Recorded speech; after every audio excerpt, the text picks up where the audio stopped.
J'étais au ski, au voyage au ski, j'étais revenue des épaules aux pieds plein d'hématomes.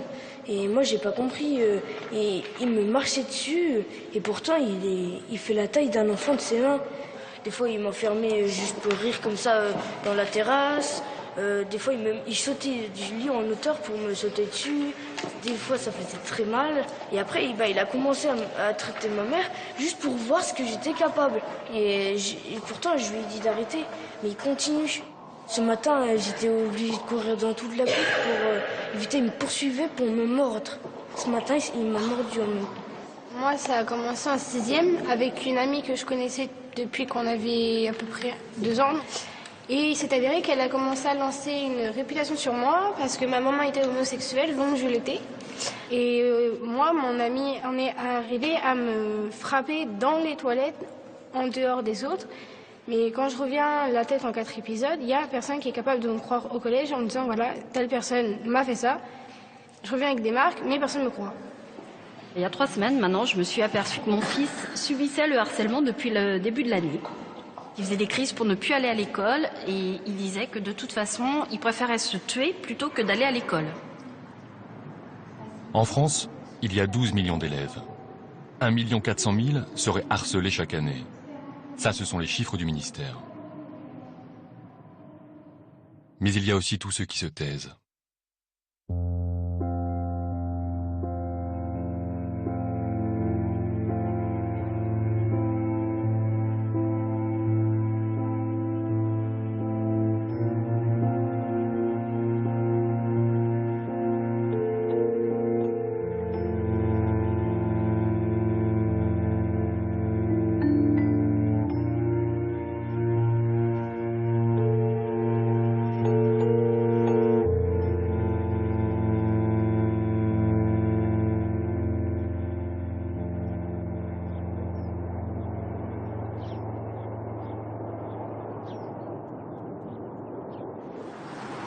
Marie a 15 ans. Elle est en 3e. Oh, mon téléphone sonne. C'est pourquoi? Ouais. Là, on est au feu, là. Comme tous les jours, elle rentre du collège accompagnée par l'un de ses frères. Ce midi-là, un incident se produit sur le chemin du retour.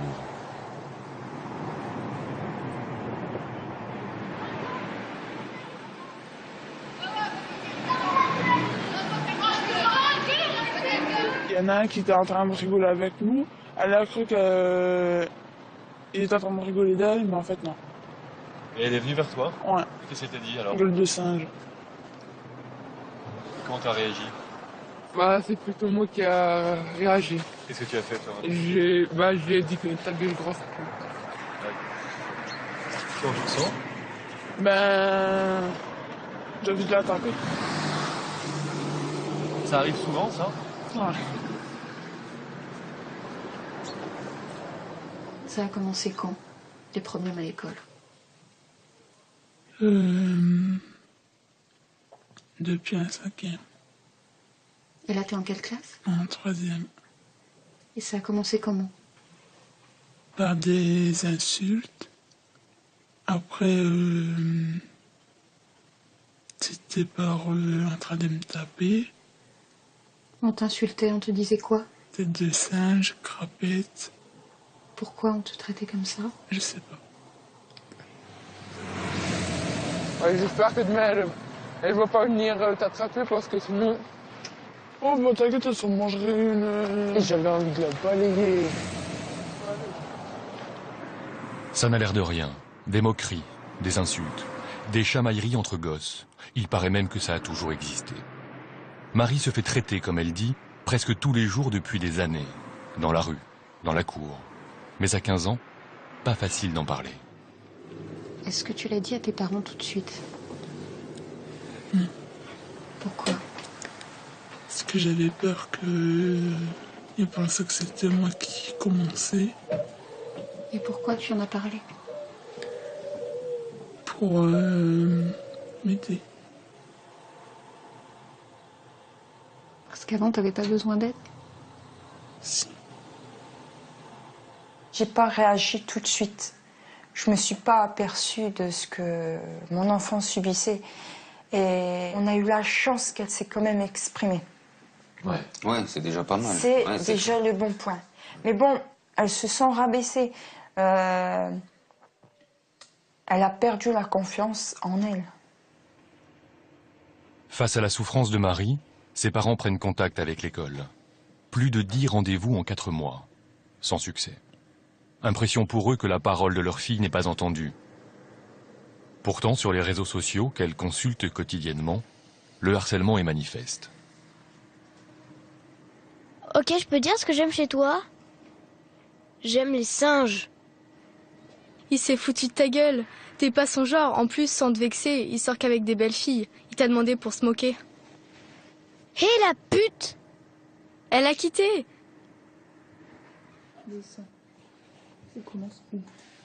Elle te conseille et puis après elle t'insulte. Ça t'a fait mal quand t'as lu? En plus, au collège, elle est avec ses copines.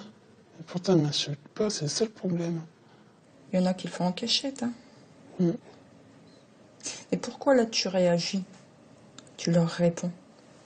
Et pourquoi tu ne le fais pas à l'extérieur? J'y arrive pas. Ils te font peur? Ouais. Avant, le harcèlement en milieu scolaire, c'était dans les murs de l'école, du collège, du lycée. Mais maintenant, c'est tout le temps. Vous rentrez à la maison, il y a la trace sur votre téléphone, sur Internet, les réseaux sociaux, ça continue, c'est sans fin. L'enfant harcelé, il peut même pas se dire à la maison, je vais être tranquille. Ça continue en permanence, donc il n'y a pas de limite. Ça, c'est nouveau. Ça fait 3-4 ans. Avant, on n'avait pas ça. Le souci, c'est comme ça se passe à l'extérieur en général de l'école. Ils ne veulent pas trop en tenir compte. Et pourtant, c'est des élèves de l'établissement qui ont commencé dans l'établissement, qui continuent au niveau des vacances et qui reprennent à la rentrée scolaire. Donc le cumul de tout ça, c'est pas évident, quoi. Marie ne supporte plus son harcèlement. Sur les conseils du médecin, ses parents la déscolarisent plusieurs semaines. Pourquoi les médecins ils t'ont arrêté? Parce que je me faisais traiter. Puis je pensais à des pensées suicidaires. Puis là, Ça veut dire quoi, des pensées suicidaires? Que je voulais me tuer. Ça faisait longtemps que tu pensais ça? Oui. Alors il faut toujours revenir à l'histoire des mots. Harcèlement, ça vient de hers, une grille qui tombe et qui a des pointes, et donc qui peut déchirer, qui peut faire beaucoup de mal. Donc c'est pas seulement de la violence, comme on aurait tendance à le dire de façon un peu générale. Le harcèlement, c'est des pointes contre quelqu'un qui vont l'attaquer, le blesser, voire le tuer. En perdre le goût de vivre, c'est quand même une souffrance qui va très loin.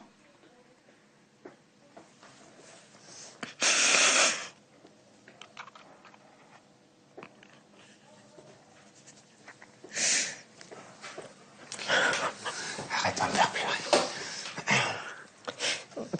C'est une horreur à vivre. Parce que vous êtes toujours aux aguets de ce qui peut se produire. Vous évitez de laisser seul votre enfant quelque part parce qu'on ne sait jamais. Ça peut aller très vite.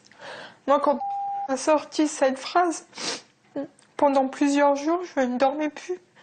Je me levais pour vérifier si elle était bien dans ce lit. L'enfant prend beaucoup de coups.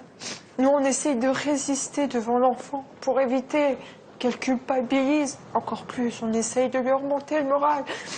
Mais par derrière, on se met dans un coin, on craque.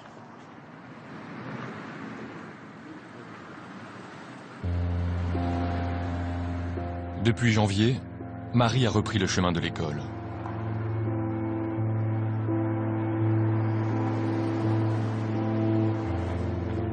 Grâce à l'insistance de ses parents, les surveillants accordent désormais une attention particulière à Marie.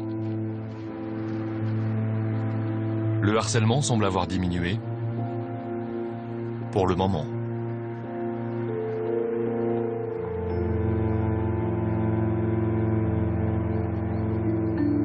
Cela fait plus de 17 ans que Bruno n'est pas revenu devant les grilles de ce collège. Le même que celui de Marie.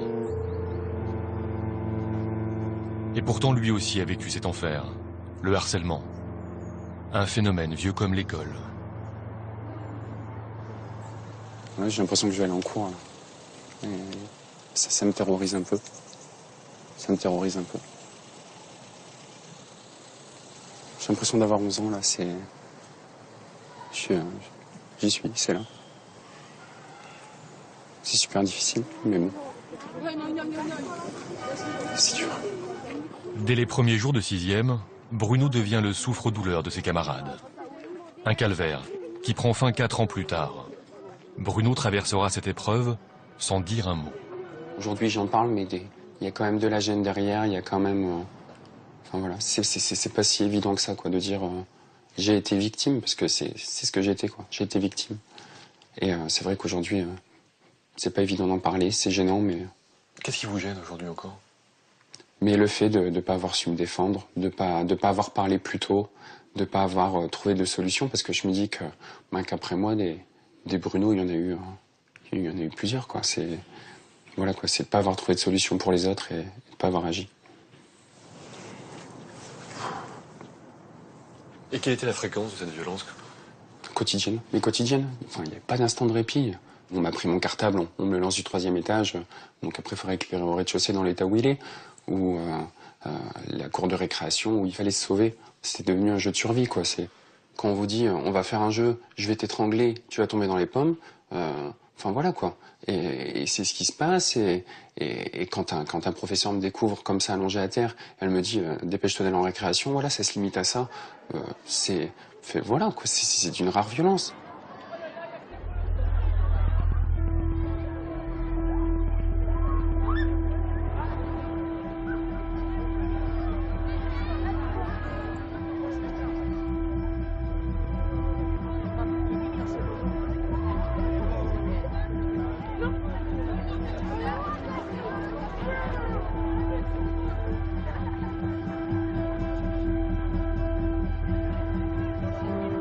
Quand la cour de l'école devient une arène, la salle de classe, une prison, les camarades de jeu des tortionnaires, comment distinguer de simples colibés des jeux dangereux, de simples chamailleries, d'agressions physiques?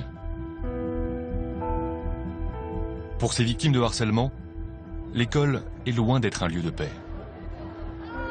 La cantine, enfin je vois aujourd'hui, j'ai gardé cette manie de manger très vite. Parce qu'à la cantine, c'était comme ça, quoi. Il fallait manger vite pour pas avoir sa tête dans l'assiette, pour pas qu'on vous crache dans l'assiette ou qu'on vous vide l'assiette dans le sac. Donc, et pareil pour les toilettes ou si j'avais accès, voilà, quoi. C'était, on défonçait la porte, on me bousculait, donc voilà, quoi. J'en arrivais à m'uriner dessus, enfin.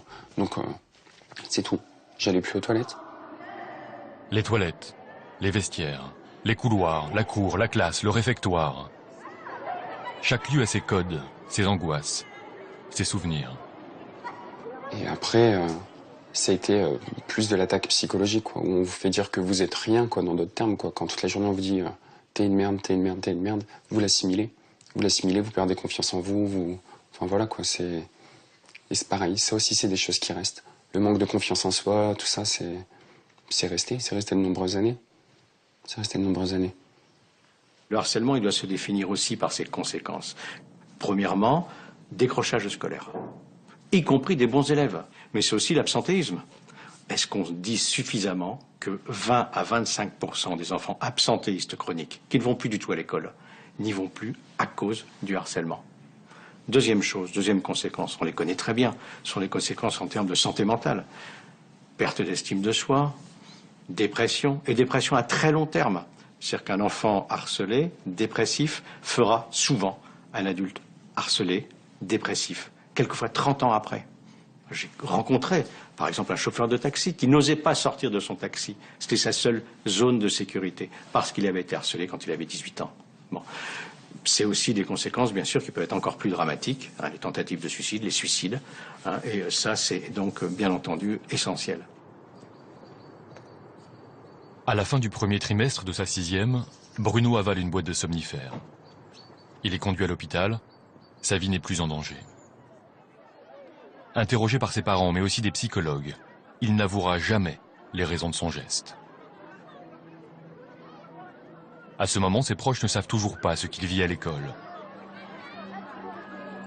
Il ne le révélera que 20 ans plus tard.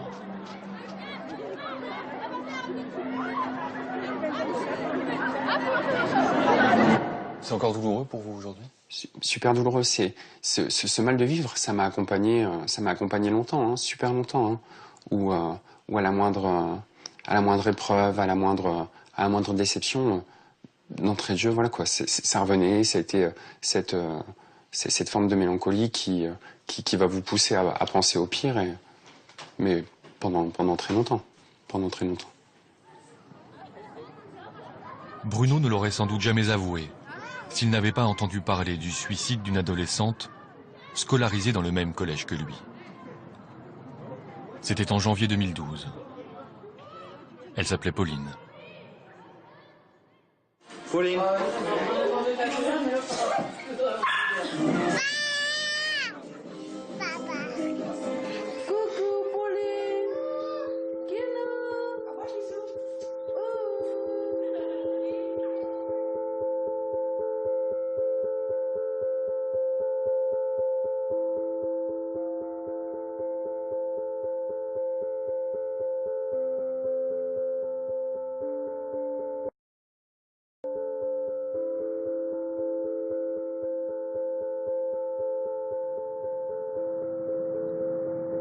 Dès le lendemain du drame, la famille de Pauline quitte la maison.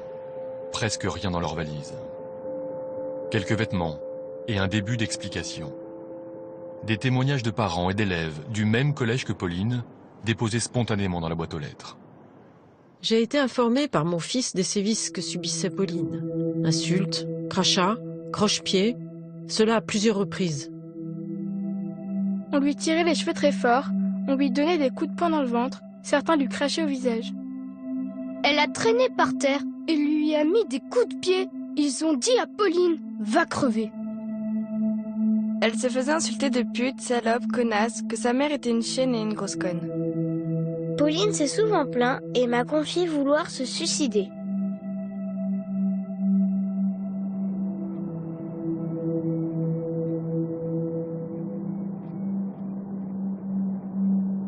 Un an après le drame, la famille a définitivement déménagé à quelques kilomètres de là. Pauline était l'aînée de la fratrie. Thomas est en 6e, Corentin en CM2. Et Thomas, quoi? Tu t'en souviens quand on allait à la pêche avec Popo? Ouais. Elle aimait bien venir en famille. Et l'hiver, on venait se promener pour donner à manger aux canards et voir un petit peu ce qui traînait comme bête, quoi. Comme gibier? Ouais. C'est un endroit que vous aimiez bien, ça? Ouais. Ouais, ici, c'était sympa? Ouais, ouais, puis c'est calme. Il y a pas de... Puis ben, les enfants connaissent, donc il n'y a pas de danger, quoi. Ouais. T'aimes bien venir ici? Ouais. Toi, je te demande pas. T'aimes bien? J'aime bien venir quand il neige pas. Fait moins froid. Voilà.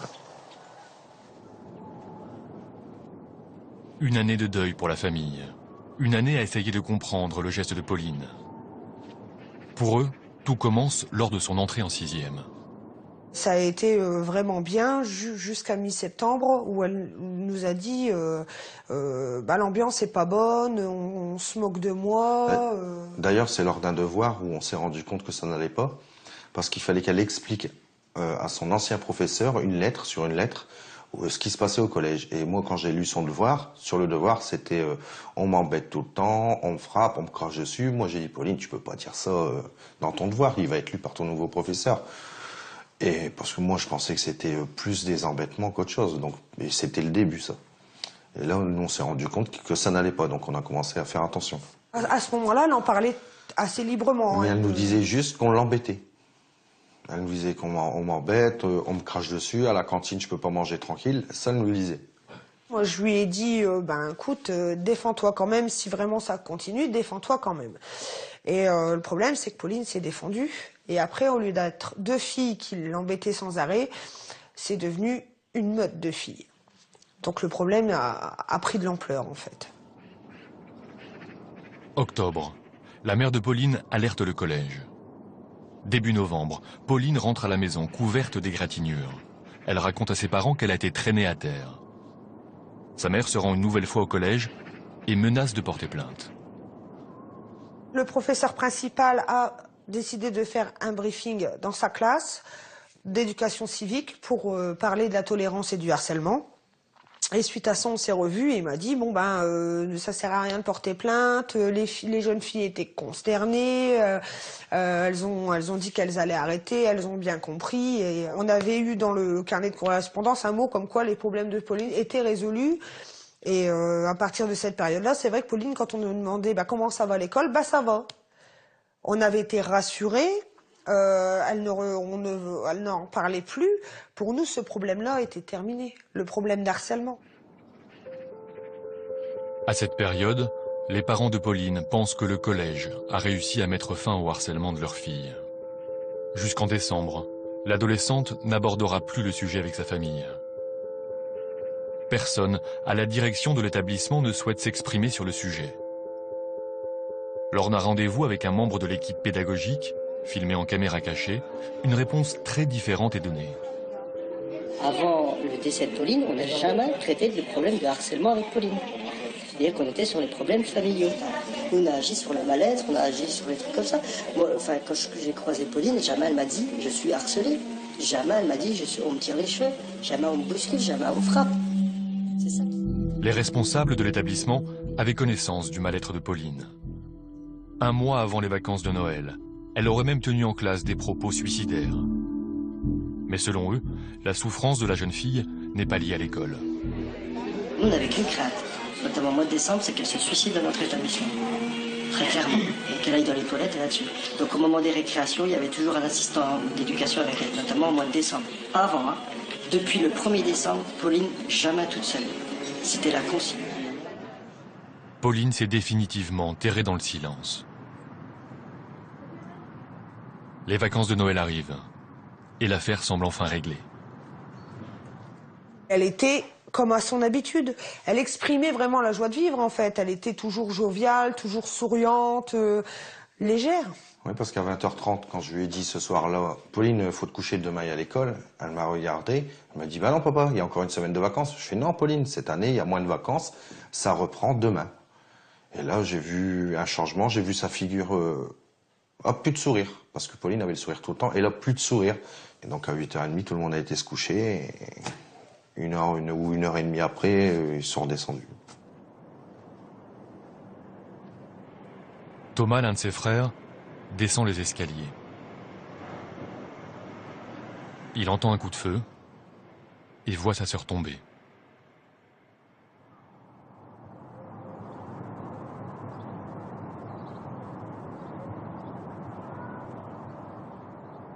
La famille s'est installée à une dizaine de kilomètres de leur ancienne vie.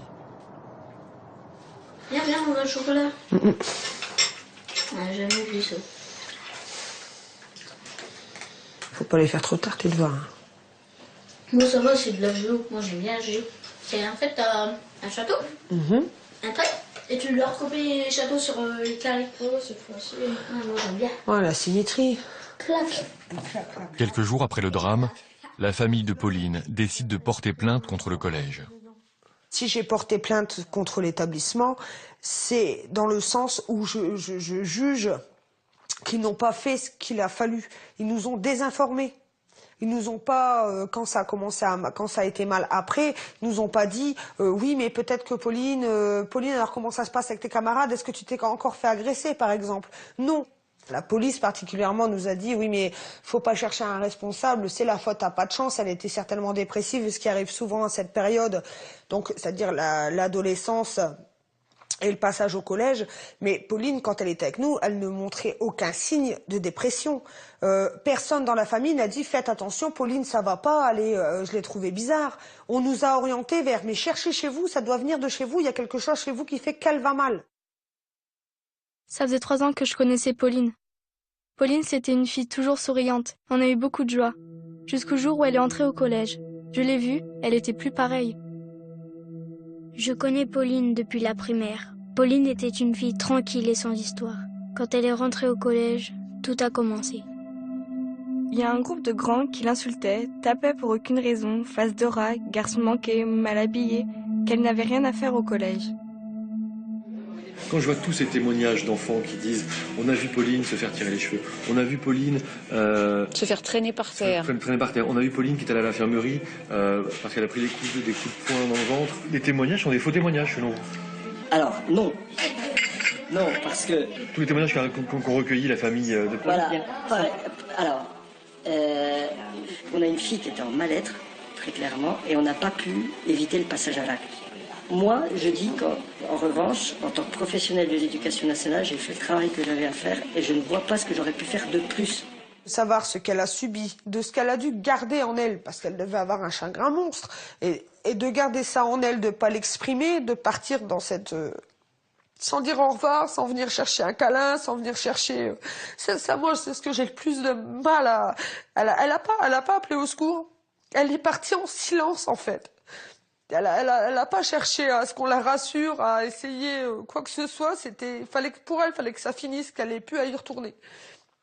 Et maintenant, nous qui cherchons à lui rendre justice, qui avons vu, qui avons su tout ce qui s'est passé, les erreurs qui ont été commises, on est obligé aussi, par la même occasion, de se justifier, d'expliquer pourquoi on va jusque-là, pourquoi on porte plainte. Et on est à chaque fois, on nous met en doute. Il y a des problèmes d'identification légale de ce que c'est que le harcèlement. C'est pas simple. Comme effectivement ça apparaît comme une suite de petites choses, aller le prouver n'est pas si simple. Probablement dans le cas du cyberharcèlement, ça sera plus facile, parce que là il y a les traces. Et des traces qu'on peut remonter même quand ça a été effacé d'ailleurs. Bon. Donc la police scientifique là-dessus pourrait faire un sacré travail. Mais en attendant, oui, il y a une vraie difficulté de qualification. Ça n'est pas le cas que pour le harcèlement à l'école. Rappelez-vous, la loi sur le harcèlement sexuel a été retoquée parce que on trouvait que c'était une catégorie juridique qui n'était pas suffisante. Donc là, il y a à travailler avec des juristes là-dessus, ça me paraît évident. La famille, l'école, les profs, les camarades de Pauline ont été auditionnés par la police. 1 an d'enquête et toujours pas de retour pour les parents de la jeune fille. Une attente, une épreuve.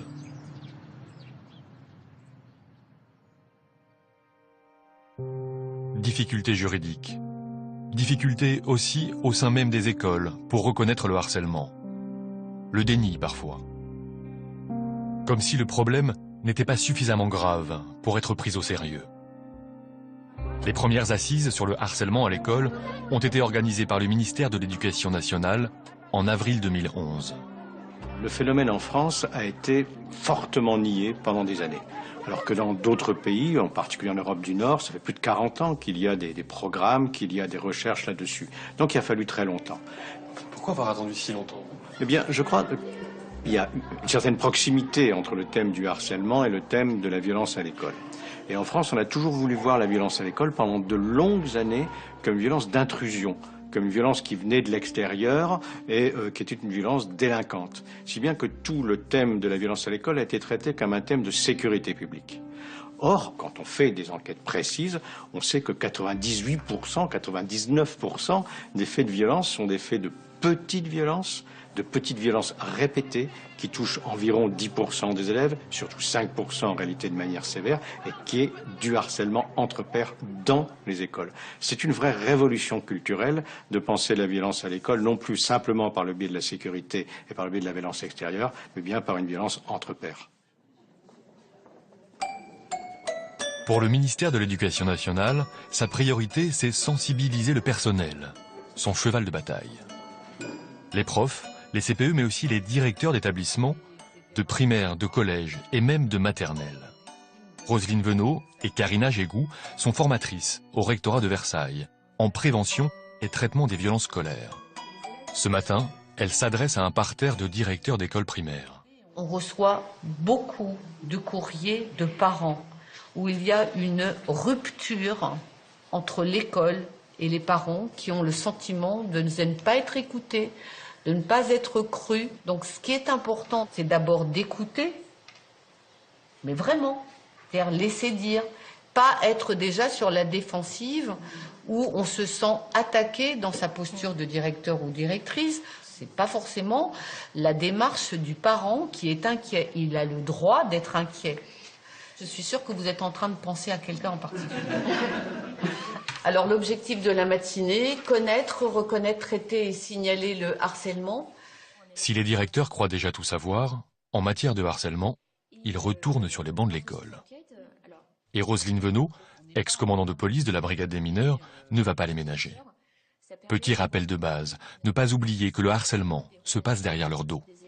Quand on est victime, on peut avoir une attitude qui laisse rien paraître.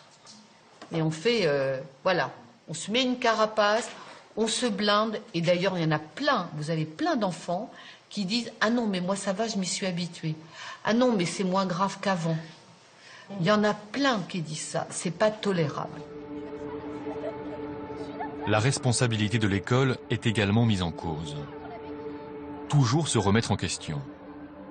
Le harcèlement peut être révélateur d'un dysfonctionnement.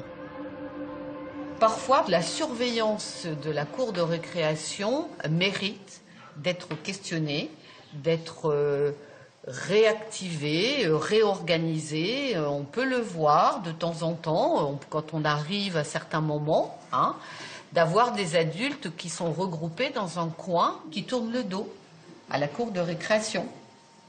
Qu'est-ce qu'on fait de tout ça? C'est quand même à ces moments-là qu'il se passe un certain nombre de choses. On ne s'imaginait pas qu'on le vivait tous les jours. Pour nous, c'était de la violence, voilà, simplement de la violence. Voilà, on joue, on se pousse. Non, en fait, on s'est rendu compte que derrière, il y avait quelque chose d'organisé. Et je pense qu'il y a beaucoup d'enfants à côté de qui on est passé. De toute façon, c'est évident, c'est évident. Et moi, j'ai eu un cas réglé il n'y a pas très longtemps d'un enfant qui se plaignait parce qu'on se moquait de lui pour ses vêtements. Et donc, on en a discuté avec ceux qui se moquaient de lui. Et en fait, j'ai cru sur le coup que ça avait tout réglé. Vraiment. Et quelques jours après, ça a recommencé. Donc là, je me suis dit, bon, qu'est-ce qu'il faut faire? Parce que apparemment, ce que j'avais fait n'avait pas suffi. Voilà. Vous savez, quand on est seul dans son bureau et qu'on doit, comment dire, gérer ce genre de choses, on ne sait pas à quel sein se vouer, on est un peu perdu.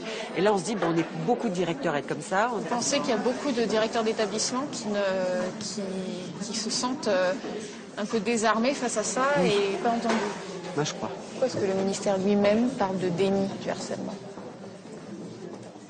Ça, j'en sais rien. Peut-être parce que ça nous remet en cause. Ça nous remet en cause de choses qu'on n'a pas vues, de choses qu'on ne sait pas traiter, de choses pas fichu de voir ce qui se passe dans nos classes. Pas suffisamment d'accompagnement. Et puis, qu'est-ce qu'on fait quand on se retrouve dans une situation comme ça? Jusqu'où ça va? Jusqu'où moi je peux aller? Quelle est ma position? Et à quel moment il faut que je me fasse aider par l'extérieur? Moi, toute seule, je ne peux pas tout faire. Voilà. Donc, il me faut de l'aide. Bonjour, les carnets, ton carnet qui n'est pas sorti. Les carnets, ton carnet, il est où? Allez, allez les filles, on accélère. C'est bon. Patrice Coupry est principal de ce collège depuis 4 ans. Lui n'a pas attendu que le ministère propose des formations de sensibilisation pour prendre le harcèlement à bras-le-corps. Bonjour monsieur. Bonjour mesdemoiselles. Bonjour. Oh, s'il vous plaît. Oh. Bon, s'il vous plaît, vous allez en cours là, vous dépêchez. Allez Maëlys, au travail. Pour lui, le problème a toujours existé, donc il s'en est toujours préoccupé. Non mais toi, tu commences à me fatiguer. Ça fait 3 fois que je te vois ce matin. Allez mesdemoiselles, on y va. C'est bruyant. 700 élèves, c'est forcément bruyant. Hein. C'est pas le nombre qui compte. Quand on dit qu'il faut, par exemple, plus de surveillants, plus de personnel, il faut des gens en nombre suffisant, mais des gens qui soient motivés, qui soient déterminés. Et naturellement, la présence joue. Perdu. Et là, tu la reprends pas avant la fin de la semaine. Hein. Ça fait 4 fois, c'est bon. Vous avez récupéré une casquette? Ah oui, je récupère une casquette, puisque normalement, la règle, c'est que on ne porte pas de casquette à l'intérieur de l'établissement. C'est pour leur apprendre qu'il y a des règles. Et par exemple, moi, je m'interdis, même s'il pleut, si j'ai une casquette à l'extérieur, à l'intérieur, je l'enlève. Et si jamais il m'arrivait de l'oublier, je l'enlèverais, je dirais aux élèves, ben voilà, je m'excuse, j'ai oublié la... Ne pas prendre les élèves pour des imbéciles, les prendre pour des gens, pour ceux qu'ils sont, c'est-à-dire des gens intelligents qui peuvent comprendre les choses, qui peuvent comprendre les règles, même s'ils essayent, bien évidemment, de ne pas toujours les respecter, mais faire en sorte que soi-même, on soit exemplaire par rapport à l'application des règles. Voilà. Allez, on se dépêche, s'il te plaît.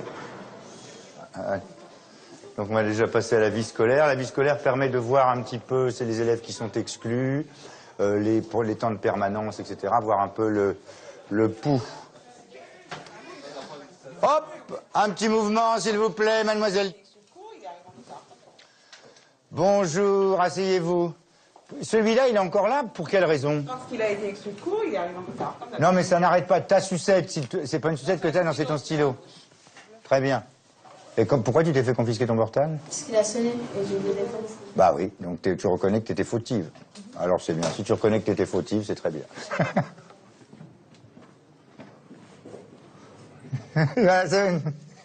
Voilà, les élèves qui travaillent. Il est 9h et déjà 2 élèves sont convoqués. Il a commencé à me faire ta gueule, je vais niquer ta mère. Comme ça. Après, je fais ok. Puis après, il a fait ouais, t'es mort dehors, je t'attends dehors, tu vas voir.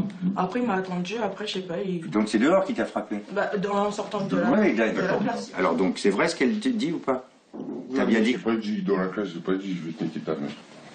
En tout cas, tu me fais ouais, ta mère, ta gueule. Donc elle uniquement parce qu'elle t'a dit ta gueule? Oui, elle dit, elle parle trop mal. Elle parle trop mal, donc tu la frappes. Donc après, ça m'a énervé, donc j'ai fait bah, tu refous de PD. Voilà. Oui, tout ça, c'est bien, oui. Et après, il a commencé à s'énerver, il m'a suivi dans les couloirs, dans la cour. Et après, il m'a tapé à ce moment-là? Oui, enfin, après, il est venu, il m'a donné plusieurs coups dans mon genou pour essayer de me faire tomber. Voilà. Alors? C'est vrai ou pas? Ouais. Non, mais je vais te dire, je t'explique tout de suite. Hein.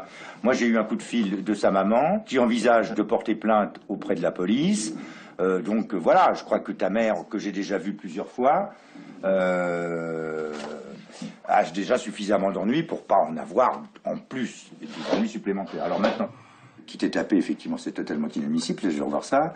Mais tu trouves que c'est soit normal que tu le traites de PD, que tu en même temps, il m'avait insulté de pute en classe. Il m'avait fait ouais, je vais la niquer cette pute, en français. Écoute-moi, d'ici à midi, je ne veux plus entendre parler de vous. D'accord? Et à midi, on va faire le point, je vais rappeler ta maman et je vais voir tout ça. On ne peut pas tout voir. Quelqu'un qui vous dirait qu'il voit tout, je pense que vous leurrez. Et nous ne leurrons pas. Nous disons les choses telles qu'elles se passent. Donc il y a des problèmes, il y a du harcèlement comme partout, mais nous essayons de trouver des réponses pour qu'il y en ait le moins possible et qu'en tout cas ceux qui se livrent à ce genre de pratiques absolument délictueuses soient punis. Il faut que vous compreniez que tout est une question de climat. S'il y a un climat de confiance, si les élèves ont confiance dans les adultes, etc., ils vont aller voir la CPE s'ils sont embêtés, etc. S'il n'y a pas de climat de confiance et s'il n'y a pas de réponse de l'institution, les élèves n'iront pas. Donc ce qu'il faut, c'est que les élèves sachent qu'ils peuvent s'adresser aux adultes et que les adultes trouveront une réponse à leurs problèmes.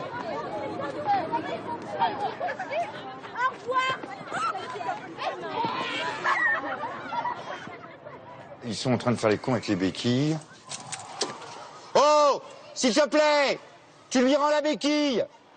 Non mais il comprend ce que je lui dis ou pas? Ah bon, il va falloir... Hey, Samia, vous lui dites qu'il commence à me fatiguer, lui, avec sa béquille.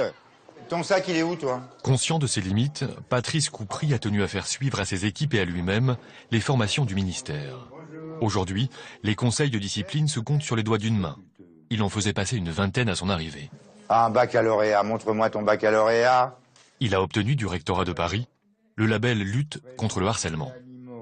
C'est quoi, métier? C'est quoi? Qu'est-ce que tu as écrit, là? C'est quoi ce métier, zoolier? C'est quelqu'un qui s'occupe d'un zoo? Ah bon, d'accord. Allez, au revoir. Au revoir, monsieur. Bonne Merci. journée. Je vois les choses d'une manière assez modeste, c'est-à-dire à l'échelle d'un établissement, je vous dis, c'est la qualité de l'implication, de soutien, la valorisation des personnes qui travaillent. Bon, allez, on va aller à la cantine. Le contact avec les élèves, vous avez vu comment est le contact avec les élèves, que les élèves se sentent en confiance, etc. Bonjour. Comment tu vas? Je vais bien, et vous? Bon, ça va. Alors, par exemple, ça, c'est un garçon qui a eu justement des problèmes d'élèves qui l'embêtaient, etc. Donc on a eu la maman, lui je l'ai reçu plusieurs fois. Et est-ce que ça va mieux maintenant? Ça va mieux. Est-ce que c'est réglé complètement? Oui, c'est réglé complètement. Bon, c'est pas préparé, hein. Bon courage, allez, bon après-midi. Là, le plateau. Après, je crois qu'il y a des éléments qui sont intangibles. C'est vrai qu'il faut faire des sensibilisations et qu'il faut qu'il y ait des formations. Par exemple, moi, je sais que lorsqu'il y a eu cette formation, j'ai découvert des tas d'aspects de Facebook que je ne connaissais pas et d'utilisation qui pouvaient être faites. Donc, à partir du moment où les professeurs y sont aussi plus sensibilisés, et on y a associé d'ailleurs tous les personnels, les agents de service, etc. Buongiorno tutti. Si vous voulez, la clé, c'est toujours, dans l'éducation nationale, c'est toujours la même. Hein, c'est d'aimer les enfants, d'aimer son métier et de le faire le mieux possible, c'est tout. Hein. Ça n'a pas changé depuis Jules Ferry et même bien avant.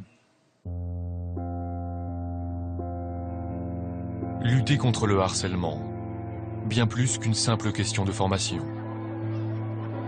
Une affaire d'empathie, de sensibilité, de volonté.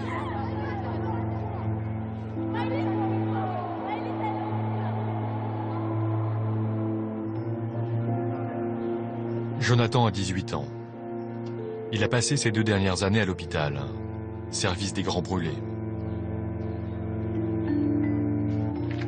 Tous les après-midi, il participe à un atelier menuiserie, dans un cadre thérapeutique. Une réinsertion par le travail. Une façon de reprendre goût à la vie. J'ai quitté l'école à mes 16 ans, février 2011. Parce que je me suis moulé par le feu et c'est à cause du harcèlement, tout ce qu'ils me disaient en classe, tout en fait. Dès la primaire, Jonathan se fait traiter de gros porc. Arrivé au collège, on le bouscule, on lui donne des claques, on le raquette. Jonathan en arrive à voler ses parents pour payer ses racketteurs. 4 ans de harcèlement, sans jamais en parler à personne. Et puis un jour, il décide d'en finir. J'ai arrivé là parce que tous les moments qu'on n'aime pas, en fait, tout revient dans la tête.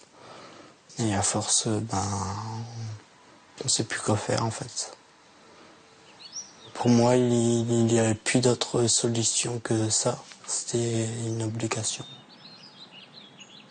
Ce jour-là, ses racketteurs lui réclament 100 € et le menacent de s'en prendre à sa famille. Il part acheter une bouteille d'alcool à brûler. Il s'immole. Il finira par se jeter dans le canal. Je savais que le harcèlement, tout ça, ça allait s'arrêter. La souffrance physique vous faisait pas peur? Si, mais la souffrance psychologique, c'est pire en fait.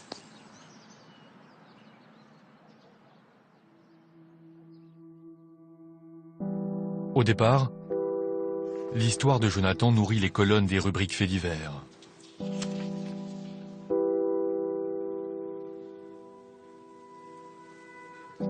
À l'époque, c'est sa mère qui témoigne.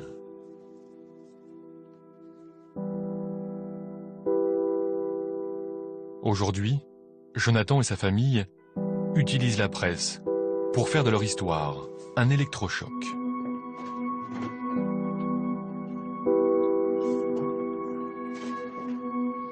On en entend régulièrement des jeunes qui se suicident, qui se jettent par le balcon, qui s'immolent ou qui se pendent, qui se jettent par un pont. Qu'est-ce que tu fais là, Gribouille? Et nous, on fait appel aux médias justement pour en parler, pour plus que ça arrive. Beaucoup de gens maintenant nous demandent de ces nouvelles régulièrement et on se sent plus seul. Parce qu'au début, c'est vrai qu'on se sentait un petit peu seul, on est beaucoup repoussé par un petit peu tout le monde. Il y a même là une petite fille qui a envoyé un beau dessin à Jonathan. Et ça fait du bien, en plus vu que cette petite fille-là, elle a 8 ans et demi. C'est pas trop difficile pour toi de parler toujours de ton histoire aux médias, justement? Si, c'est difficile, mais moi je le fais vraiment pour les autres personnes qui sont dans le même cas que moi avant j'étais. C'est important pour toi? Oui, très important. Donc dans toutes les lettres, il y a une lettre d'un garçon qui s'appelle Romain de Lyon. Et ça nous a beaucoup touché cette lettre.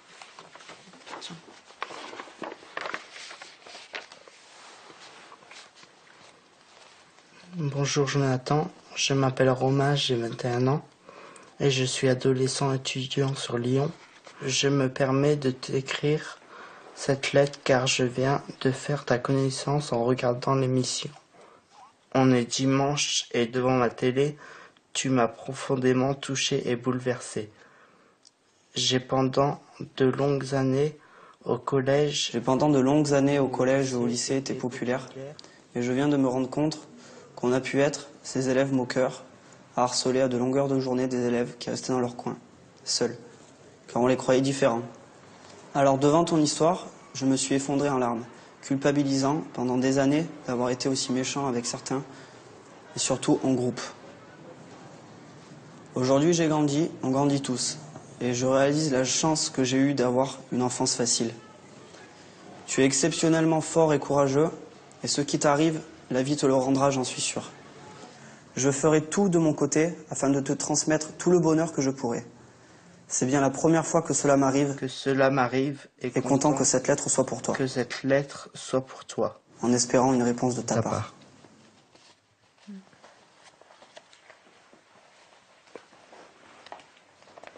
C'est bien. C'est un beau geste de sa part. Ouais.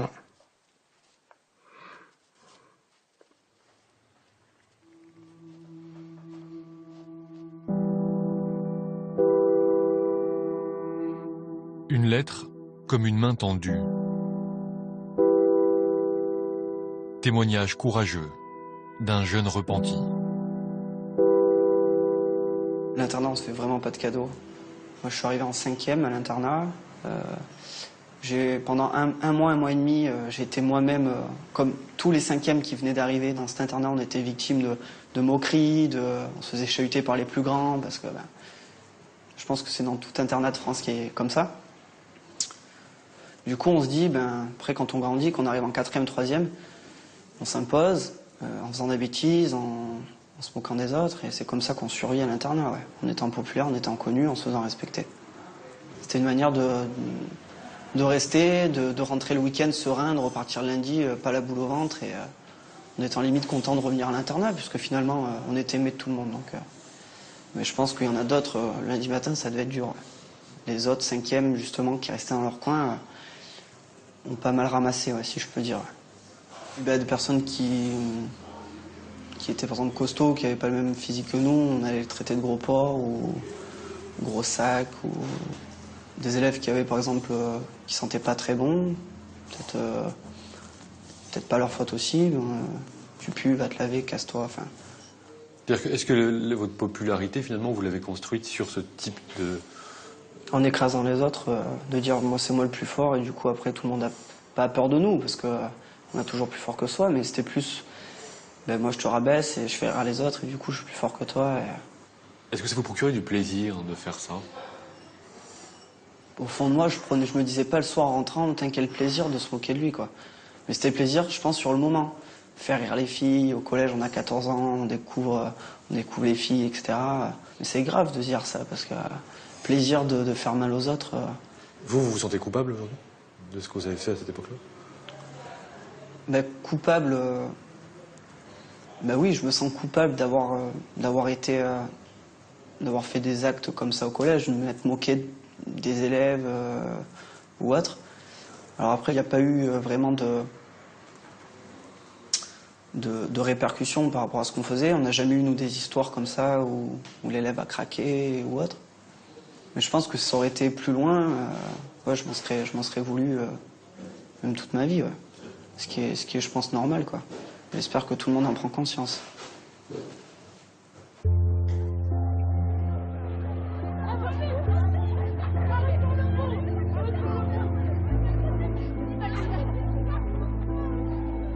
Marie n'a jamais cessé de se faire harceler.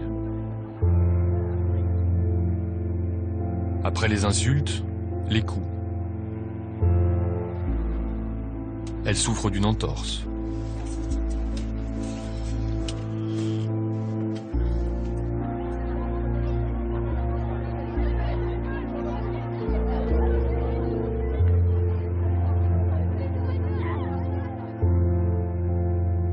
Après un an d'enquête, le procureur de Béthune a choisi de classer la plainte des parents de Pauline.